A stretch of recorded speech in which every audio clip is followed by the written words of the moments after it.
Yeah. Yeah. So I'm going to go on there and share it too before we get started. Okay. Whew, these energies.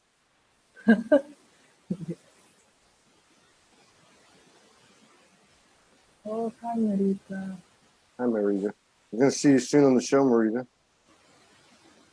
I hope. Yeah, she's gonna be on the show. Huh? Marita? Yeah. Yeah, she's been on a couple times. Yeah, I know. I watched it. That's how I met her. Oh, yeah? Yeah, That's perfect. yeah. That's right. You guys met in Portugal. She was in Portugal, didn't you? Well, I saw her on the show, and in the show she was saying that she's coming to Portugal, and I commented something, so we connected, and yeah, then we met when she came here. That's what it's all about. Yeah. It really is. Okay, let's see.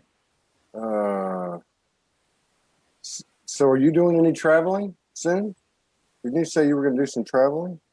No. I mean, I just went to Amsterdam briefly, but I feel I don't feel that I need to travel now. Yeah, you found the spot. Yeah, for now, who knows? Yeah, I know how that goes. Yeah. I know how that goes. For sure. Okay, I think we're in good shape. We got 24 people here. We're going to roll the show out. We got a few people in the Zoom room. Marita says it was an amazing meeting you. Say hello, Jenny Smith. Thank you for all your comments and quotes. And Jania Godstead in Vienna. Rashmi. Hello, Rashmi. How you doing? Dr. Joe's here. Patricia Cool. Patricia Satchwell. Suki Park. Amy Sunshine. Anne Mete. She was on the open mic yesterday. Beautiful lady from France. And she's going to come on and do a show with me. We're also going to have an open mic in about 2 hours. We'll be bringing new faces from the audience like we did yesterday. Okay, that's cool. Yes, we've done a few of them, but the last two have really been good. So they're just spontaneous and see who shows up, and then we just start talking about things. So it's pretty cool. Hi, Kim Longo, Katarina de Amor, Sue Baxter Fitz. Thank you for your continued love and support contributions, and everybody else. Henrietta Goth Ellis, Simone Boyce is here, Ann McKean, Katarina Sutakorva. Who did I miss? Chris Hall. We still got a schedule, and Valerie Baker. So if these shows resonate with you, please share so we can stay above the algorithms of Facebook. You can catch the replays on Facebook and on my page under photos. Go to albums and videos, and they're in chronological order from the last one first. And you can catch them on YouTube a day or two after each show. So we're really excited today. Our beloved sister from Portugal, Maja, we had a really good first show. Very interesting show, very interesting story. So I'm excited to see what we're going to talk about today. But welcome back to SoulSpeaks 5D. It's good to have you here. Thank you for having me. Did we talk before? Yeah, we talked before the solstice. How did the solstice energy treat you? Well, actually, I mean, yeah, it was interesting, but I have to say, well, I'm mixing anyway up all the dates, I don't, but for me, this week is extremely intense, I have to say. I'm bad with the dates too, so I got to think about it. I got to think about it. We had a very incredible experience last night. It seemed like the previous 2 days. I don't know. This week is like every week has been intense, a different intensity. But I'm going to say probably about a week ago, things started to lift. It seemed like everything was clogged or blocked, and it wasn't just with us, but I think in the collective, a lot of people were talking about it, and it seems to be lifting. And what I'm hearing is just keep going forward, keep walking in faith, keep doing what you said last time when we talked, is just to you just know to do your purpose, and everything will be reciprocated to you. And that seems to be what's happening more and more every day. So I'm with you. It has been intense, but the solstice energy was like being in the ocean and getting slammed by waves. You know. I mean, so I almost don't even remember, because solstice was, I'm looking at the date, so it was 6 days ago, right? Today's 7. Oh, it was Solstice. only 6 days ago? Yeah. So I have to retract my statement. I'm going to say about 3 days ago. Yes. Things started to Yeah. yeah. Yeah. But I have to say that this week I am feeling super tired. Yeah. I didn't have this kind of physical tiredness in some time. Yeah. And I get also some physical symptoms. Like usually when I feel strong influxes, maybe I was talking about this, I had like a bit disturbed stomach, and this, I think, increased body temperature. Yes. And also during the night, even if I sleep, but when I wake up, it's as if I wasn't sleeping. Yes. Yeah. Yeah. That happens. And we talked about it on the open mic yesterday. Mhm. What do you do when these energies are coming in? We just to get everybody's different perspective, and everybody said part of their answer was go to sleep, But Yeah. and then like what you're talking about, I noticed that no matter what happens during the day, there's some nights or mornings when I wake up and I'm dehydrated. My Yes. face gets Hydrated. my face gets all chafed and red from dryness, and Mhm. my body is, and that's how it was this morning. We had a really powerful experience last night from about 11 o'clock to 2 in the morning, and and it was very powerful. And then both of us dreamed a lot last night, and then when I woke up, I felt like I feel like I couldn't get up, but I knew I had to, So I was just like, we must have been busy last night, because it You was. know, this is so interesting because I had a lot of dreams tonight. And when I woke up, I was, when you wake up and the dream has, it was something Yeah, different. And I was so confused for a few hours in the morning yeah, because the dream was so powerful and I was tired. And, and I went surfing today because the ocean really helps me yeah, in these times. It's actually the best thing for me if I go in the ocean. yeah, But I knew I would be even more tired yeah, because of the paddling. But it's okay. It helped. Yeah. yeah, yeah. That's what we had. We were talking a while ago. We review what's gone on like once or twice a day, and we had a lot of dreams last night. She could remember a little bit of hers. I couldn't remember anything of mine, but I just remember going from one scene to another scene to another scene, and it felt like work, not work, but like we're aligning, we're talking to our, our soul Yeah. family, friends and Yes. such, and, you know, Yes. Yeah. Same.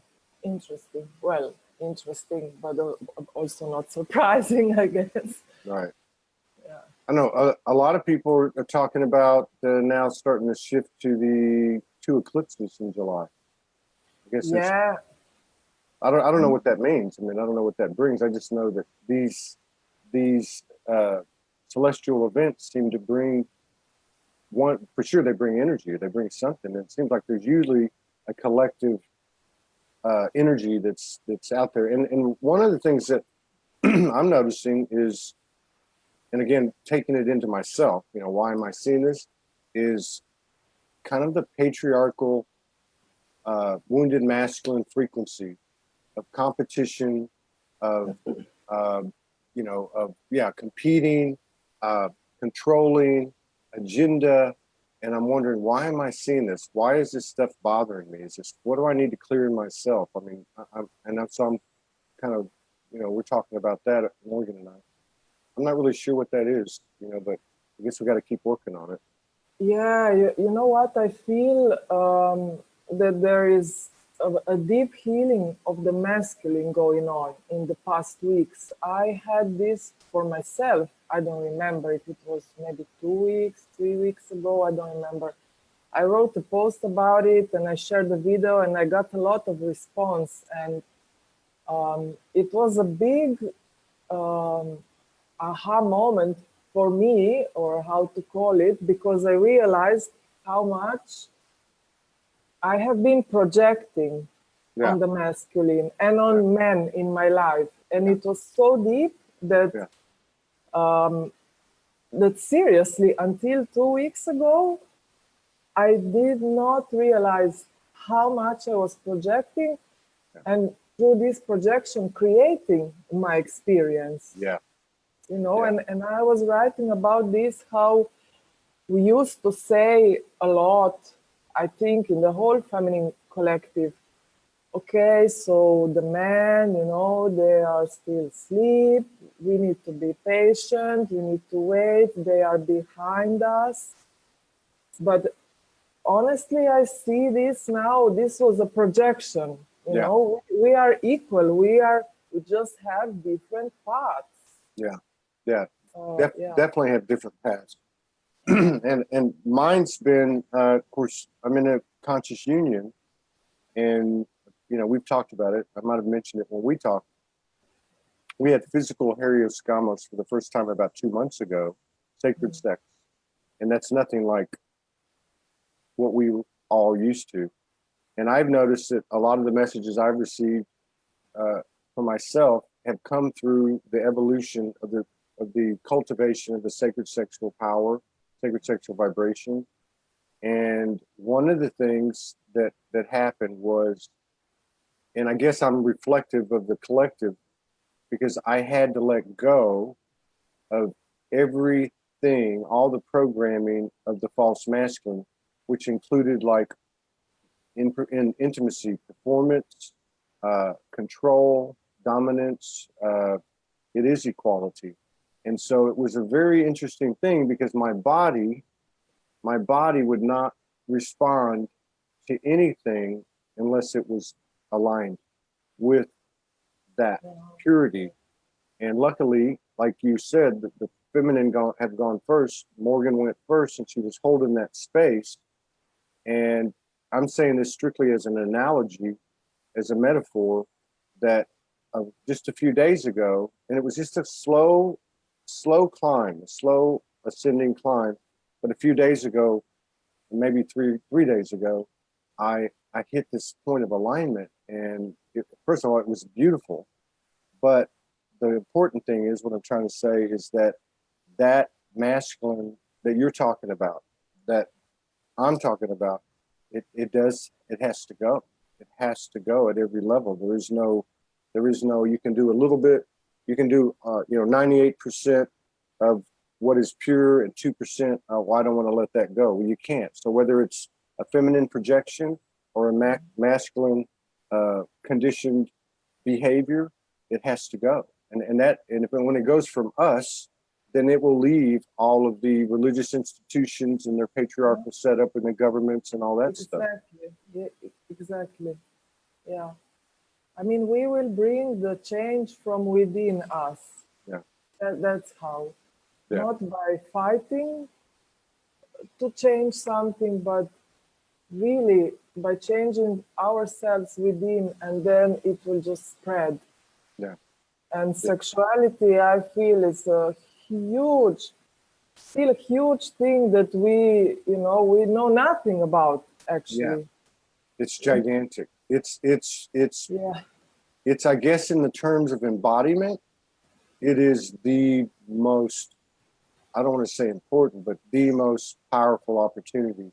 Because I can tell you, through 10 or 12 episodes over the last couple of months, it's not about frequency of intimacy. It's not about, it's like, okay, like last night we had something happen, and it went on for 3 hours, and it involved Morgan's dragon coming to her, merging with her, and then them asking me, do you want to merge with us? It was all in the chakras.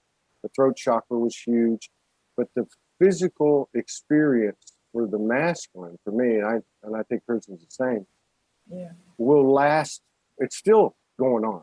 I mean, I don't even know how I'm sitting in this chair because I'm so sensitized. But you're right. But the thing is, it lasts for days and days and days, as opposed to our old programming where, you know, it became a routine or an expectation, and we were so far removed. And the last thing I'll say is, you're right.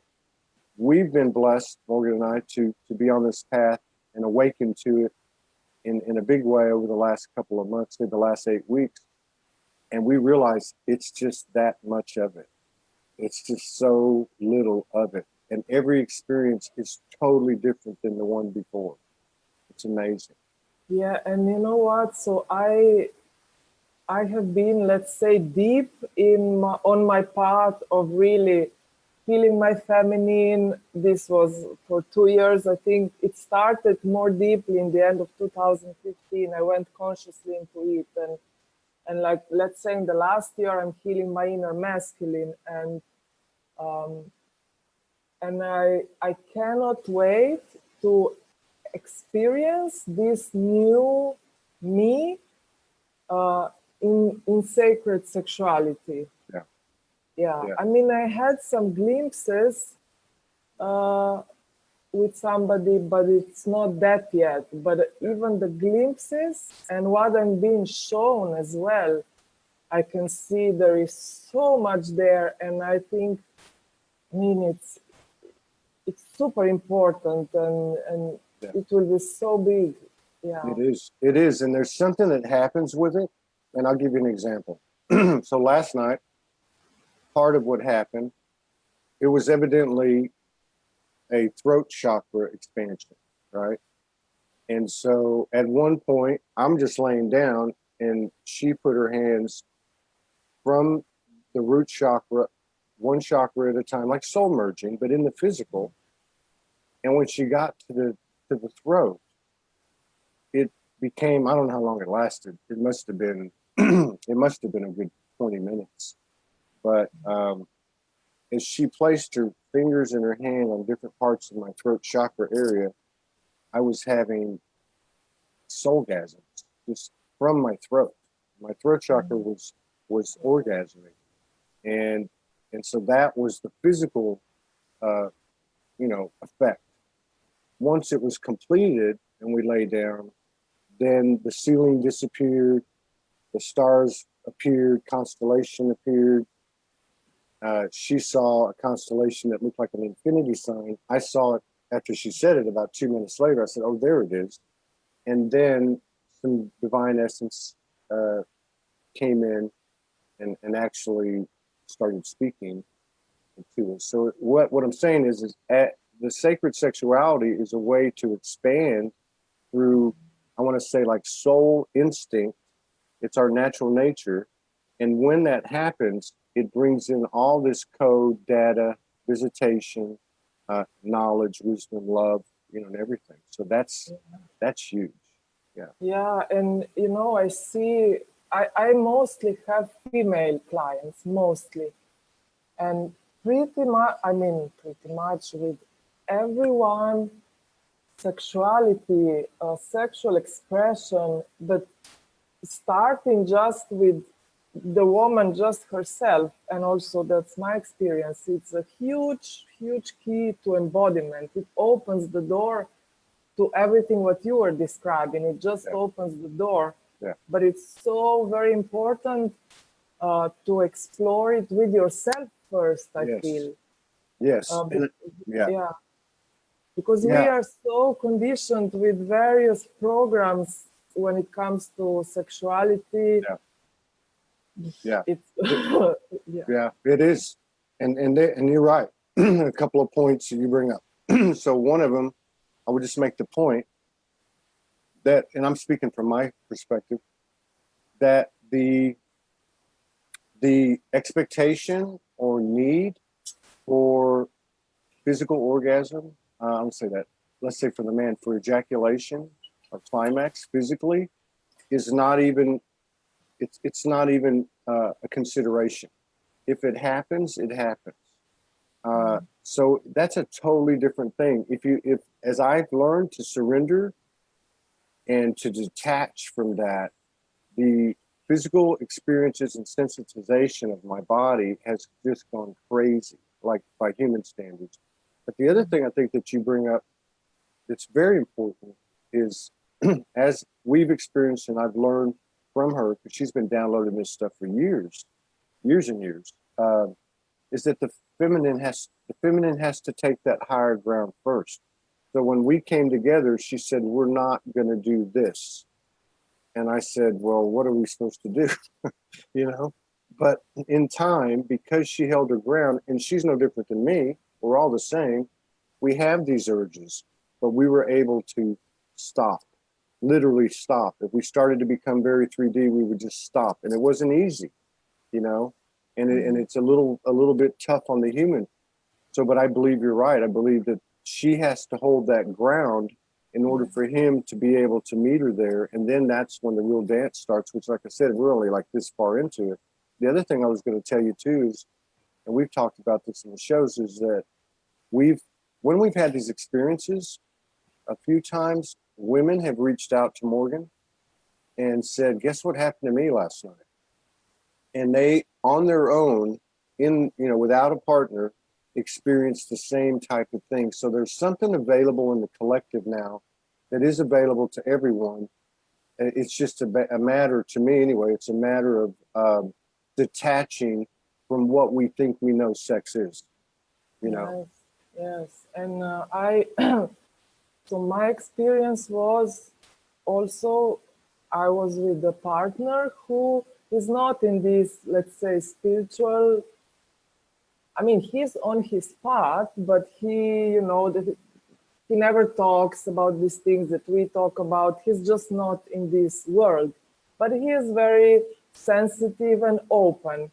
And so when I was with him, and I just did this, I did myself. I was open, I was connected, and there's a certain way for me, sexuality, well, it has always been sacred, but now I understand this even on a deeper level. And so then for him, the experience was like, he just couldn't believe what was happening.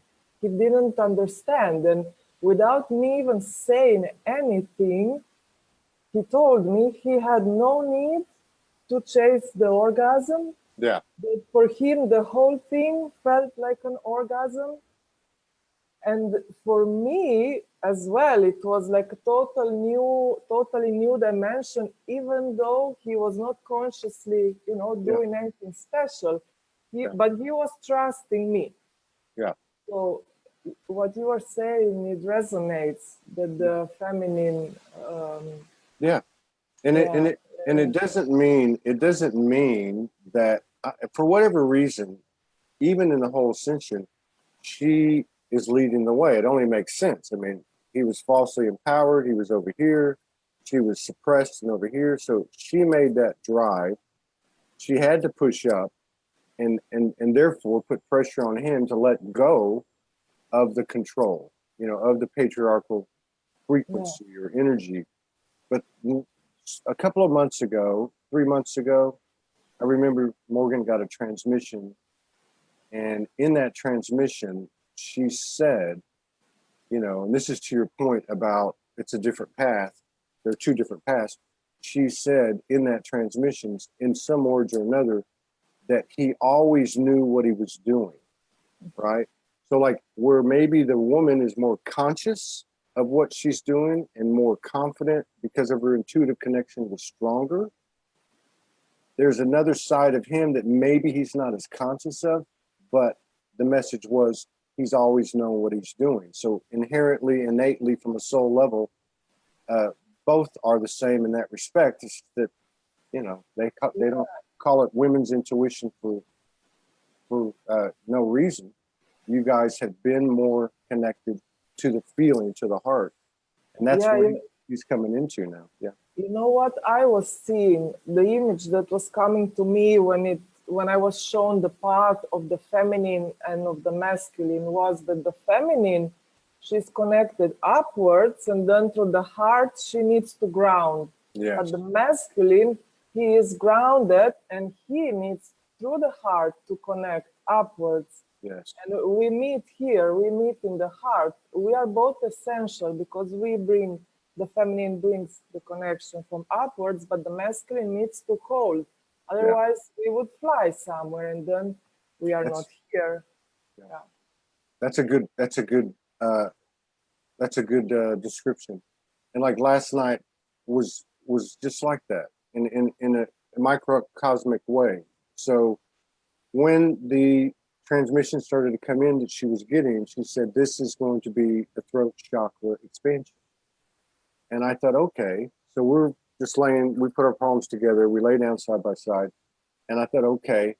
So as it started to happen, she was integrating and merging with her dragon aspect that had asked her, are you ready? And I was able to sense what was happening as she was going through the chakras, you know. At the same time, my sacral started to get very, very expanded. It started to vibrate. And I thought to myself, what's going on here? This is a throat chakra activation, but my sacral is exploding, you know? And I thought, what is happening? And then I got the message that what you just said, that I would be coming from the lower chakras. She was going to be coming like that, you know? It was similar to that message, but that's actually how it happened. And I was just kind of taken aback because I thought, why is my sacral lighting up? But I told you, as she turned, when she was through merging with her aspect, they started to merge with me. And as she was going up the chakras and touching each chakra, once it hit the throat, it just went. I mean, I must have had 100 throat orgasms in 20 minutes or more even. I don't know. I lost count. I don't even know how you could count something like that. But like your friend said, the whole experience is an orgasm. The whole, and not from a human sense, you know, from a soulgasm, from a spirit level. Yeah. The whole thing is like that, and it's mind blowing. I'm still reeling from it this morning. I don't even know how I'm walking. So, yeah, it's important. It's a very important subject, and we hope to be promoting that subject and expanding awareness of it more and more and more. Soul merging, Harios, sacred sex, sacred union, and of course, we all know these things apply internally and then in our external manifestation of what we create. Yeah. Wow, this is a hot subject. I didn't expect this topic. But you know, it makes sense because if you look at the conditioning, not only is the universe paradoxical in the way it teaches, but the way this realm was set up is paradoxical. Everything's upside down. So sex was taboo, and it was like not talked about, and it was dirty, and it was this, and it was that. Yet that's where our true manifestation, materialization of our integrated spiritual, non-physical, and physical power is. You know, it really has such a healing power, and it's such a strong creative energy. We don't even know because we haven't experienced it yet. We were not able yet to tap into it. I think this is coming now. Yes, I think on so. A wider level. And it's really, it's good to talk about it because many people are still not comfortable with talking about sexuality, and not like they are not even comfortable in experiencing, allowing themselves to experience pleasure, you know, in physical body, just purely physical. Yeah, it's the purest vulnerability or rawness or exposure, or I don't know, where we can actually totally let go. And because of the conditioning, we couldn't even do that with ourselves if we were alone in a room by ourselves, you know? Yes. We still Yes. had this little stuff going on. But you bring up a really good point. There is a direct link to creativity or creation. When we tap into the sacred sexual vibration, we've had many experiences going back to last year where in intimacy, the golden particles of creation come together and then either directed or not go to our shared creative life, you know, whether it be Soulogy or a house but they actually materialize and then go and create that. And that I think that's what the big bonus is that if we tap into this, because it's not really a verbal explanation, it creates birth, rebirth, it creates that trinity, it creates a golden child, that third energy, it's the creation seed. And that's what's further mind-blowing, because there's no directions on how to do this. Yeah. But there's a link. There's definitely a link there. And I know just in my own case, over the last maybe 2 weeks, I've consciously focused on, in certain times, just moments alone, I focus on my sexual energy and I kind of call on it and say, okay, I need to like address this situation, or I want to put some post out, you know, like almost like pull it up and lead me that way, or or inject that energy into my heart, into my intention, and then go forth with it. So I'm learning too, you know. I don't have all the answers, but Yeah, we are all learning. So what is your experience as a single woman with sacred sexuality? I mean, I know you've talked about it a little bit, but I mean, is it something that you're conscious of every day? Is it something that you're aware of, that you're trying to learn, or how does that work for you? Yeah, so I noticed in my life, even before, you know, I went consciously into everything and sexuality as well. I noticed that my attitude towards sexuality was different than most of the people I knew, because I always treated it as sacred, and I had less partners always than the other people. I was single. When I was single, it was I just wasn't with anyone because I rarely felt okay. You know, I want to let you in my temple, and I didn't. I just didn't do it. Yeah. And in this time, since like I said, since end of 2015, when I died in. Anyway, when I started really more consciously walking the path of feeling my feminine and my masculine, I didn't have almost no sexual partners.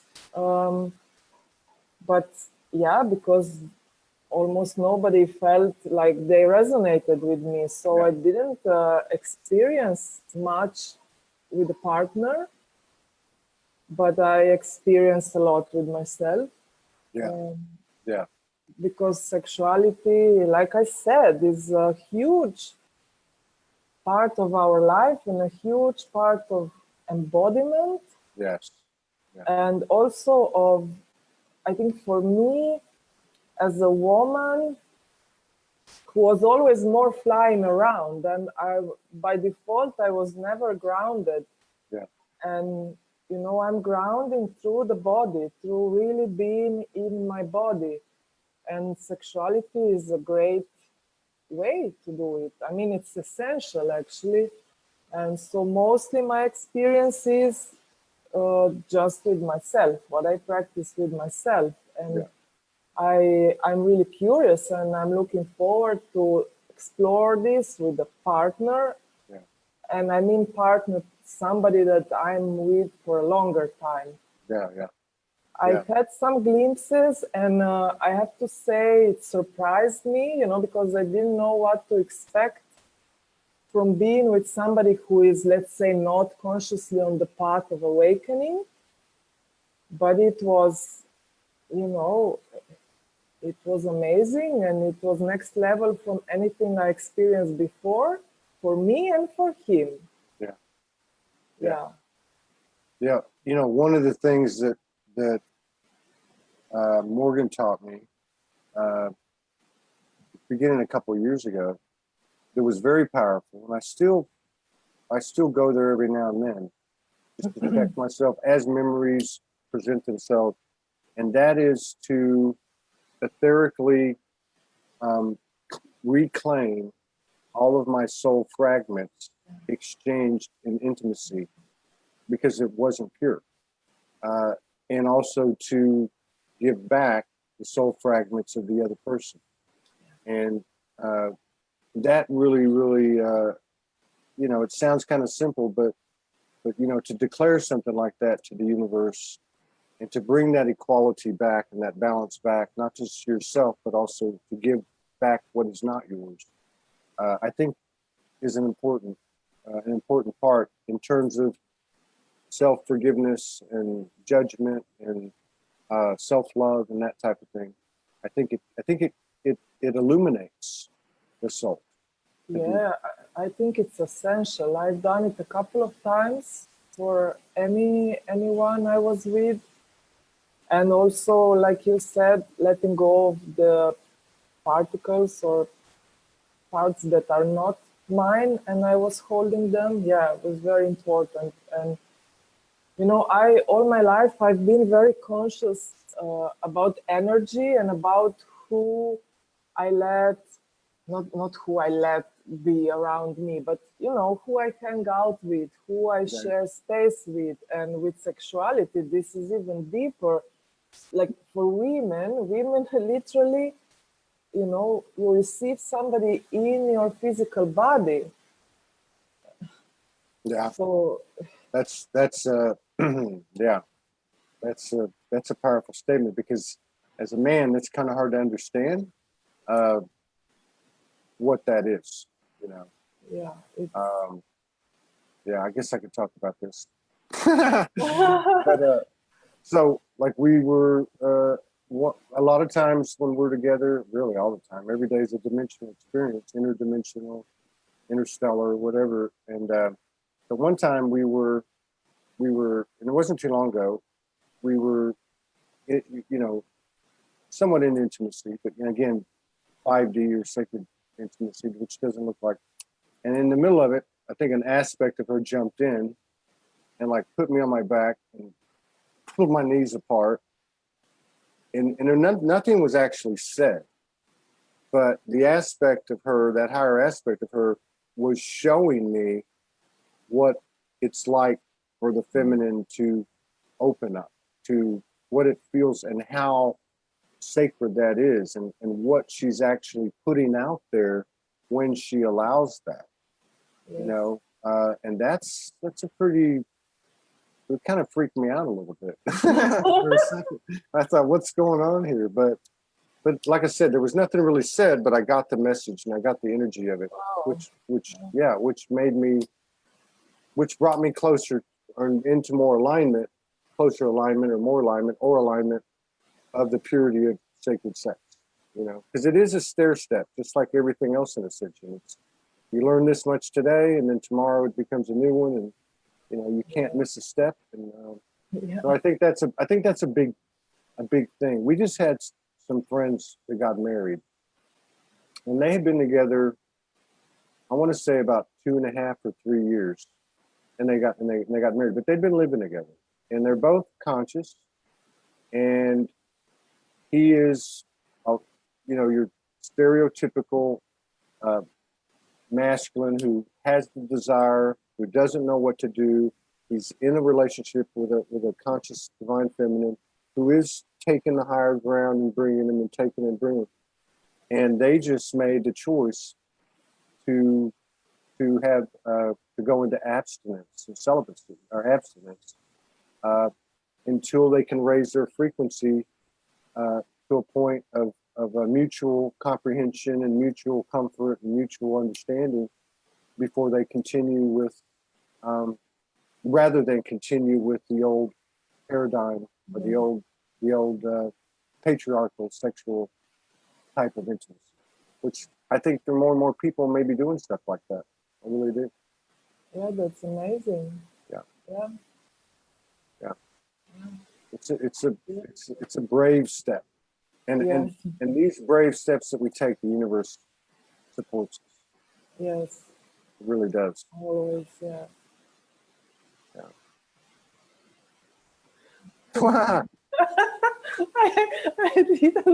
I didn't expect this topic today. Yeah, I didn't either. I didn't either. So, yeah, okay. I don't have anything, and I even closed the windows, so there's not a draft. So, okay, so we can change gears here. So, since you've only been on one time, why don't you give us a little rundown again? I mean, we know your story. If anybody wants to see her incredible story, Maja's, you can go back and check the archives on YouTube and Facebook. But as far as I will say this, you were an attorney in your home country for many years. You woke up and you stayed in your position for a couple of years and you couldn't handle it anymore. Then you started moving, following the guidance like so many of us. But what type of energy work do you do? What type of projects, and what is your purpose or your alignment? I have to say that for me it's still a bit of a challenge to describe it, because nothing really what I see with others fits completely. So I work through presence. I just work through transmitting and emitting a certain high vibrational frequency, and code activation happens without me even not doing something intentionally. I can also decide to activate something, but it just happens by itself. So it happens through my presence. And so, yeah, for example, I do sessions.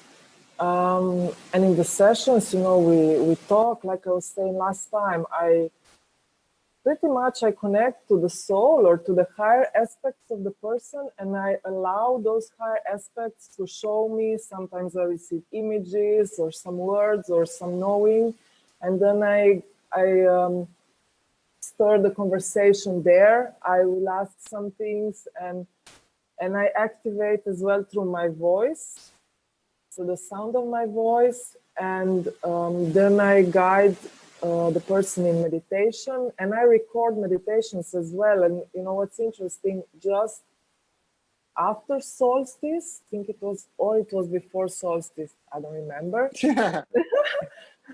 But anyway, 3 meditations came to me. I call them Trinity meditations. Also, the name came very clearly. And all of them are with the light language. All of them are code activations. Wow. And one is embodying the feminine aspect of you. The other one is embracing the masculine aspect of you. And the third one is sacred union, inner marriage. So the merging of the 2 aspects. Wow. Because the merging literally creates a gateway within you. And through this gateway, your mission comes into form. This is what I saw very clearly. Wow. And that's powerful. They all came at the same time. Yes.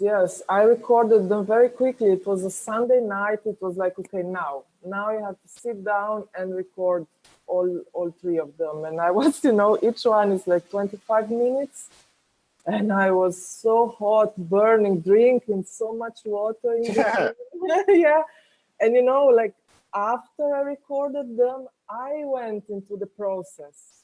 Because every time I do something like this, every time I record a meditation, which is an activation, I'm activated as well. So after these meditations, I went deep into the healing of my inner masculine. I had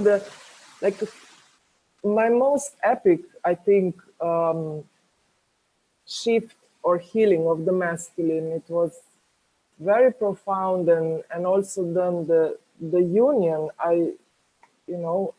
my inner union, the merging, I felt it. Yeah. Yeah.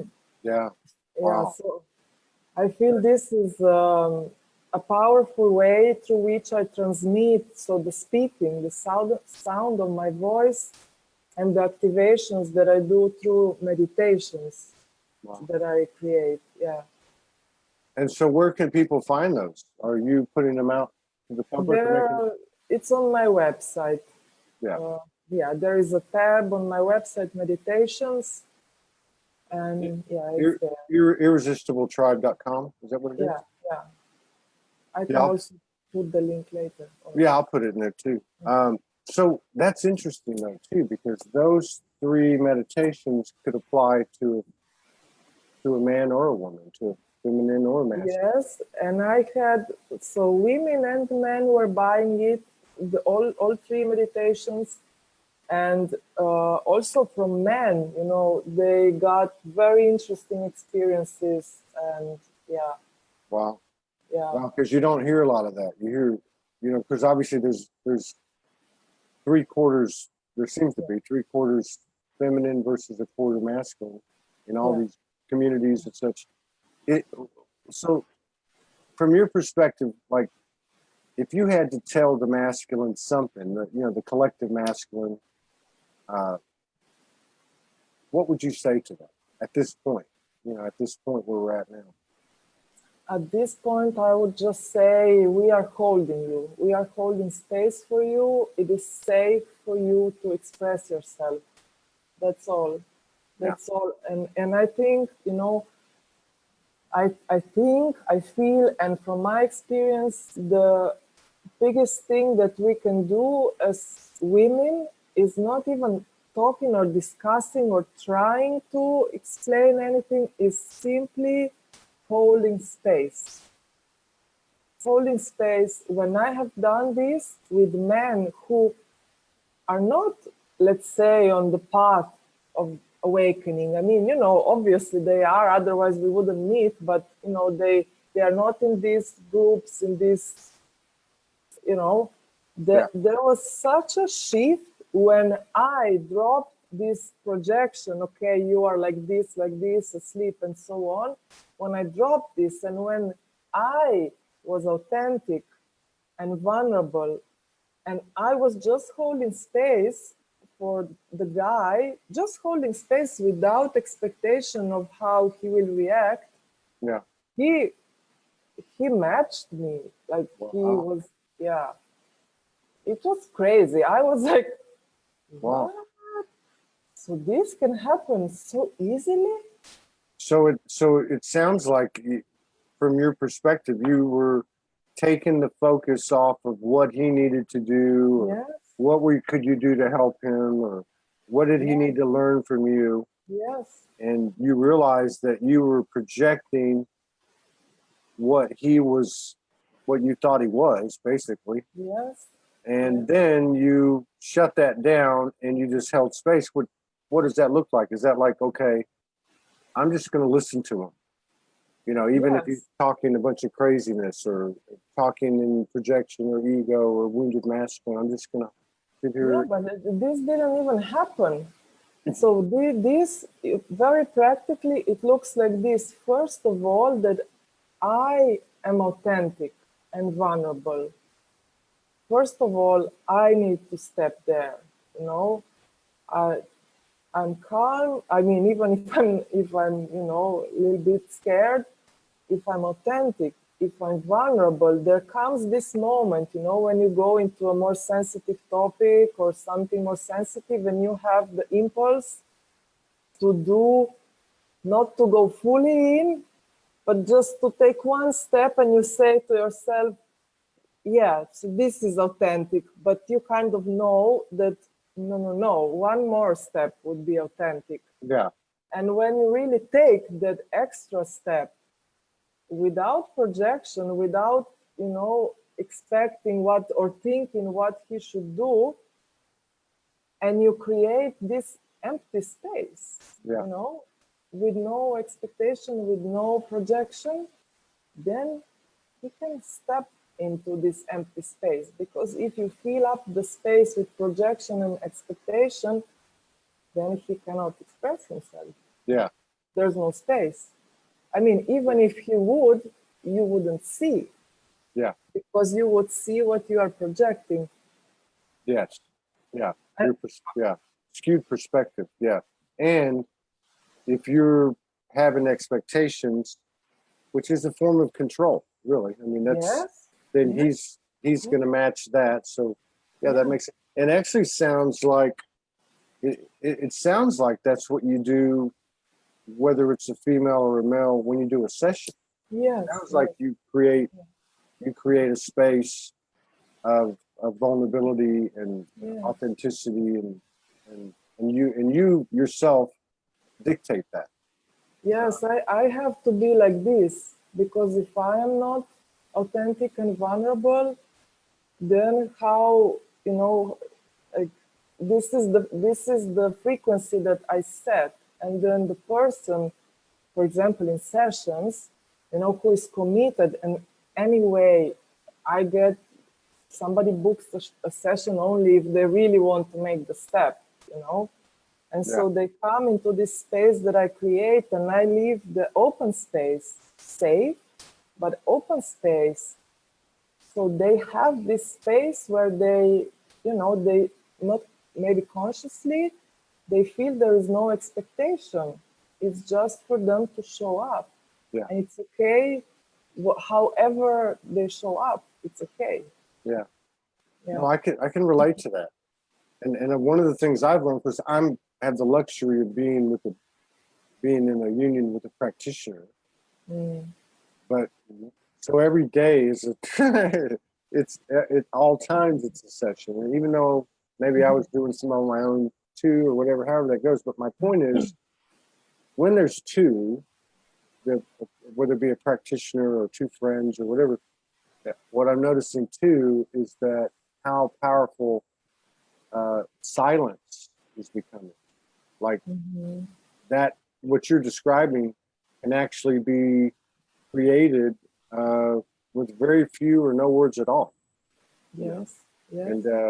And that really is a powerful thing, because it leaves you clear. Like if you create the space and you're somewhat silent and you just have the presence, then what it does for me is it brings a clarity to me. I can actually hear what I'm saying. Right? Yeah. Kind of like you said about the projecting on men, I could see things more clearly, and I could also hear my higher self more clearly too. You know, maybe that's the same thing, but yeah, I think that's something that's occurring, because I see people talking about that. I see people writing about solitude, silence, you know, a lot different than they did 2-3 years ago. You can tell that there's a shift in that. I mean, you know, I spent, I think, the first 2 years from end of 2015, a lot in silence and solitude, a lot of the time. Yeah. Yeah, I did too the first couple of years, and even after that, really. But the first couple of years for me, it was mostly 95% of the time I was alone. It was just yeah, that's powerful. So it's irresistibletribe.com. Is that what it is? Yeah. irresistibletribe.com, and you do sessions online, and you've got this new 3 meditations that you just came up with around the solstice, which is the masculine, the feminine, and then the sacred union. Yeah, and then I have these 3 meditations, and you can buy each of one or all 3 of them, and when you get all 3 of them, there is a soul mission alignment audio that I also send. So for Very cool. Well, is there any, go ahead. No, I just wanted to say thank you, because after the first talk that I had with you, I had a couple of sessions booked. It was so beautiful, like beautiful women, amazing. Yeah.